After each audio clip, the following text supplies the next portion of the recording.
অনেক অনেক দিন আগের কথা। সুন্দরবন জঙ্গলে একটি ছোট্ট টুনি পাখি থাকত। ছোটবেলায় তার মা বাবা মারা যাওয়ার কারণে সে খুব কষ্টে দিন কাটাত। একদিন টুনি খাবারের খোঁজে জঙ্গলের ভেতর ঘুরতে থাকে। অনেক খুঁজেও টুনি কোনো খাবার পেল না। তাই সে হতাশ হয়ে বাড়ি ফিরতে থাকে। তখন বাঁচাও বাঁচাও, কেউ আমাকে বাঁচাও। কে কে? মনে হলো কেউ যেন ওই দিক থেকে ডাকছে, দেখি তো গিয়ে দেখি। টুনি উড়ে গিয়ে দূরে দেখল একটা অসহায় পাখি আহত অবস্থায় পড়ে আছে। টুনি তাকে সারিয়ে তুলল। তুমি এভাবে আহত অবস্থায় কিভাবে পড়লে?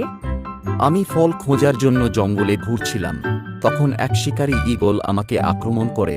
তখন আমি ঈগলের আক্রমণে আহত হয়ে এই ঝোপের মধ্যে পড়ে যাই। তুমি আমাকে সাহায্য করেছ, তাই আমি তোমাকে এক গুপ্তধনের সন্ধান দিব। তুমি যেখানে দাঁড়িয়ে আছো তার দক্ষিণ দিকে 100 পা হেঁটে চললেই তুমি এক পাহাড় দেখতে পাবে। তুমি সেই পাহাড়ের উপরের গুহার সামনে দাঁড়িয়ে 3 বার বলবে চিচিং ফাঁক, তারপর সেই গুহার দরজা খুলে যাবে। তুমি গুহার ভিতর অনেক সোনাদানা হীরামুক্তা দেখতে পাবে। তার সামনেই দেখবে একটি ডাইনি ঘুমিয়ে আছে। তার পাশেই দেখবে একটা প্রদীপ আছে।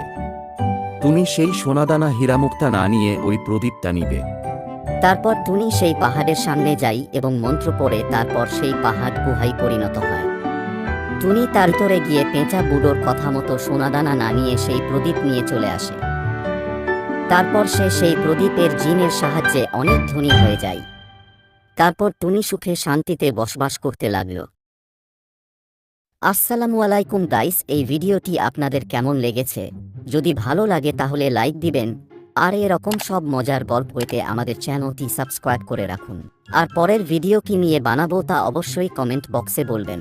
ধন্যবাদ।